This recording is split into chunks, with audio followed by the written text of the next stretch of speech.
ꯃꯊꯪꯒꯤ ꯚꯤꯗꯤꯑꯣꯁꯤꯡ ꯌꯦꯡꯅꯕꯒꯤꯗꯃꯛꯇ ꯁꯕꯁꯀ꯭ꯔꯥꯏꯕ ꯇꯧꯕꯤꯔꯝꯃꯨ ꯑꯃꯁꯨꯡ ꯕꯦꯜ ꯕꯇꯟ ꯅꯝꯕꯤꯔꯝꯃꯨ꯫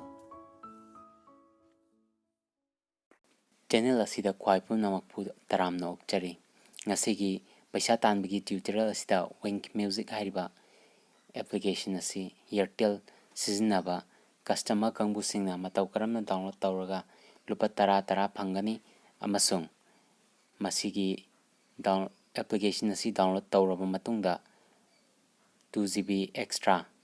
ꯅꯨꯃꯤꯠ 7ꯅꯤꯒꯤ ꯃꯇꯧ ꯀꯔꯝꯅ ꯀ꯭ꯂꯦꯝ ꯇꯧꯒꯗꯒꯦ ꯍꯥꯏꯕ ꯇ꯭ꯌꯨꯇꯣꯔꯤꯌꯜ ꯑꯗꯨꯅꯤ꯫ ꯍꯧꯖꯤꯛ ꯑꯣꯄꯟ ꯇꯧꯔꯒ ꯌꯦꯡꯖꯦꯕꯀꯣ꯫ ꯁꯤ ꯄꯔꯃꯤꯁꯟ ꯑꯦꯂꯣꯖꯦ ꯇꯧꯔꯁꯤ ꯑꯗꯨꯒ ꯃꯊꯟꯗ ꯅꯝꯕꯔꯁꯦ ꯇ꯭ꯔꯦꯛ ꯇꯧꯔꯛꯀꯅꯦꯕ ꯑꯩꯈꯣꯏꯒꯤ ꯁꯤꯗ ꯃꯈꯥꯗ ꯇꯧꯔꯤꯁꯦ꯫ ꯑꯗꯨꯒ ꯂꯦꯡꯒ꯭ꯋꯦꯖꯁꯦ ꯑꯩꯅ ꯍꯤꯟꯗꯤꯗ ꯈꯜꯂꯦꯕꯀꯣ, ꯍꯤꯟꯗꯤꯗ ꯏꯁꯩ ꯇꯥꯅꯤꯡꯕꯒꯤ꯫ ꯑꯗꯣ ꯁꯨꯝ ꯆꯪꯂꯒ ꯌꯦꯡꯕ ꯃꯇꯝꯁꯤꯗ ꯍꯧꯖꯤꯛꯁꯦ ꯀꯔꯤ ꯔꯤꯋꯥꯔꯗ ꯐꯪꯒꯦꯗꯣ ꯌꯦꯡꯁꯦꯕ ꯃꯌꯥꯝ꯫ Congratulations, your referral reward has been credited to your account ko. Sise aina mi atopa amagi referral link tagi download tawrubagine aina 0.20 phangise. Karigumba ithanda changlam targa di referral reward phangmoyaba. Aisu 20 phangba adagi masu 20 phangine point je. Aduga sumaina imanaba mathang Airtel sinnaba imanabi mathang refer tawngaraga point chama hek suba matamda hasiki moi mathanda instant cashback se ꯑꯩꯈꯣꯏꯒꯤ Airtel number sida lupa 50 suka soin changkaneba aduga recharge adum direct hanba yare sigi application sidagi aduna sigi magi my Airtel app sida amuk changa yengjebako hojik kari kamaina lawthokpadagi haiba do sigi section sida ai hojik se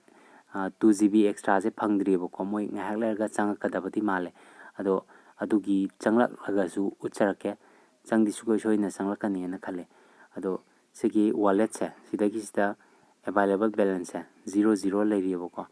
adagi magi section je payment bank sigi section sida lupa 50 sugoi soina hojiki point cham do hek yaropaga redeem tawba yaneba aigidi hose hapsan bidangari mini yaudribako aduna mayam refer tawbiu aduga lupa 50 gi bonus isu kanaba lawbiho imanabi yamna dum refer tawringai point gidi paisa gidi yam phangani bako sidai sida isai adum loina taba yare aduga tha ama offer pi moina sije chapchana download tawba amasung streaming tawba loina free oi HD indako isai je ando quality je HD ni aduga language na Hindi the English adagi apamba loina adum tawba yare download se ando sigi je paisa ju phangba adagi khoi data ju phangba yam kanai aduna link se description da pijarake adudagi download tawbiu mayam ko sise aigi je valid till 5th October gi date 5 fau lairibako ado moigi je tha khodingi thiragadi paisa oina thibaneba ado premium je wing premium sida ado sida moi offer the download tawringai matamgi oibagi hojikse free piribako si loigragadi adum yararoi ado hojikse aigi data se amuk phangabra yengje moi message amadi lakpa male